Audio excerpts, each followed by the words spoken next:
Hello there. Welcome to the Barnes and Noble in Westshore.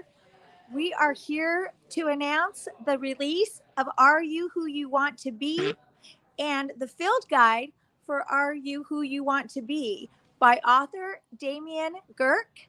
We're so excited. We have a host of people that are here joining us. And if you're not able to join us in person, the great news is you get to hear from our author here on the live stream. So I'd like to say first that only published authors know what a task it is to actually have an idea for a book, write the book, stay disciplined and diligent, and put in the work to publish a book. So it's such a tremendous effort, and this book is amazing. So first of all, I'd like to congratulate Damian for the book release of his books today. All right. Okay, so Damian, I would love you to talk about anything you'd like to talk about in the process of your book, and please tell us about your book. Thank you. Well, thank you. It's a pleasure to be here. It's really exciting. At the beginning of a book writing process, you don't really often think about this kind of event, and being able to launch your book and tell people about it. And boy, it's just really, really exciting. So I thank you for joining here in person and live as well. For those of you who don't know me, I wanted to give you just a little bit of background on who I am. I have a pretty diverse background. I started my career in a decade in the aerospace industry as a design engineer, and then transitioned over into ministry, went to seminary, and did ministry for 15 years as a vocational pastor, and then transitioned out of that and started doing coaching, leadership coaching, spiritual formation coaching, and coaching teams. And then spent some time in the corporate world as well, in a human resources role, doing learning and development. So training people how to be leaders and how to manage others and things like that. So have lots of history and experience just walking with people through significant seasons of their life, going through big decisions, having to start a company, having to sell a company, having to fire people, having to hire people, marriages, just lots of things like that. And so in that process, have really come to understand the significance of identity. And actually, it was during that process that I was on an identity journey as well. This book is really the compilation of a 20-year journey that God has taken me through, and just to come to understand who I am, who we are, and it's just been a very compelling thing. So when I started writing a book, this is my third and fourth book, and I'll explain why it's two books here in a bit. But when I started writing this book, I'm a nonfiction author. So I started thinking about, okay, I really have to explore and unpack the concept of identity. And so I started writing it, and it was incredibly boring. It was really abstract, didn't make any sense. Nobody, like my own family, was yawning. So I realized I had to change direction on it. And what I started doing is, as I began unpacking what identity is all about, I realized the best way to do that was, it came out in my life in stories and in other people's lives in stories. And so as soon as I started telling stories, then it suddenly made sense. People started understanding it, even though it was my story, not necessarily their story. They were able to see themselves in my story, and I realized that was the key. So I started writing the book. Now it's called a narrative nonfiction. So it has a whole lot of stories in it. So if you like fiction, this is going to be the book for you. You can relate to it.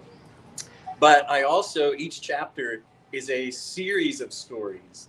Each chapter is not just one story. It's a series of stories in which at first it doesn't really make sense. The stories don't line up. They seem kind of disjointed. But as you go through the chapter, you start to realize all these stories kind of come together. And that's really the way life is experienced, right? You go through one experience, and then another experience, and then another experience. And soon as you start putting these stories together, you begin to see how things work. You begin to see principles come to bear, and so that's how the book is written.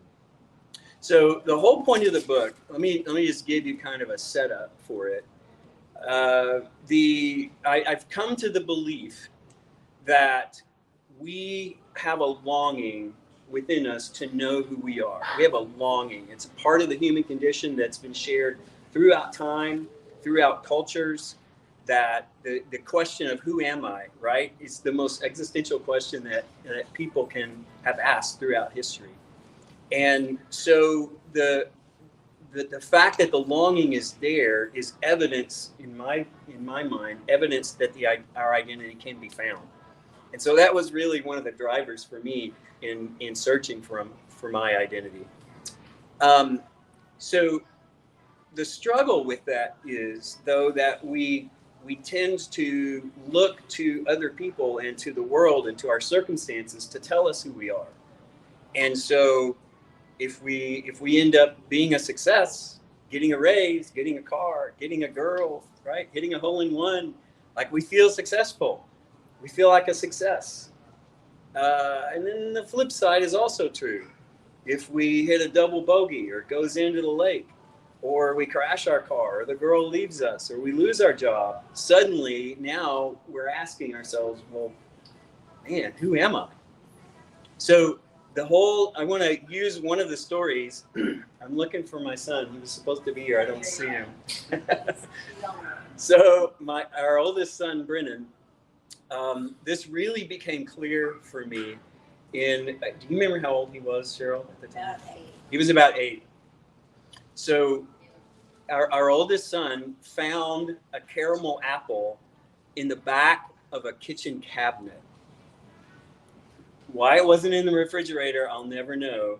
And, he's not going to tell mom or his siblings that he found a caramel apple when he can have it all to himself. So he went to eat it. It fell off the stick. Undeterred, he grabbed it and chomped into it. And, of course, the apple was kind of this goopy mess. So when he was telling me the story, for some reason, that story just came to light. And I realized that's our tendency. We really pay a lot of attention to the caramel coating of our lives, to what other people see, to how we present to the world around us and to relationships in us, often to the neglect of the apple inside and what's in our core.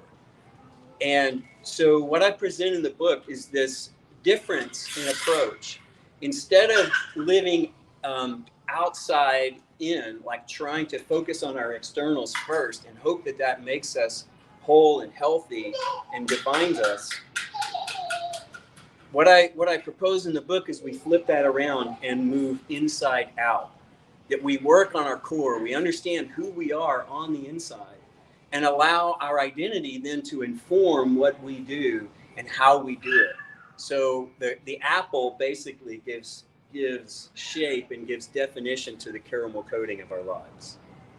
So that's kind of, that theme runs throughout the whole book, and I explain the practicalities to that. I explain what it takes to get past that point. Because to step into the unknown, it requires faith. It requires trust. Because essentially, that part hasn't been defined for us yet. And so it takes like walking off the edge of the map, so to speak. And so that's a whole faith journey in and of itself. So I explain how to do that, what's blocking that. Once we get past that, the edge of our map, then what are the things that are going to deter us and make our journey difficult and block us from discovering who we want to be? One of the key principles is that you are the only you that will ever exist in human history. So, like, let that sink in. You're the only you that will ever exist, that God ever created in human history. So God has a plan, has a design for your life, and has a unique purpose that he's designed just for you. He's telling his story through you and your life. And his story can't be fully told without you living out your identity the way he designed it to be. Cool? So if you want to know more about that, then you're going to have to buy the book. Very good. So Damian, tell though a little bit about the field guide as it works with the book and why you thought it was so important, maybe the identity map idea. Yeah. Thank you. So the book, like I said, is a narrative nonfiction. It begins with the longing for identity and ends with the solution of the God-designed identity that all of us have. The field guide is a workbook.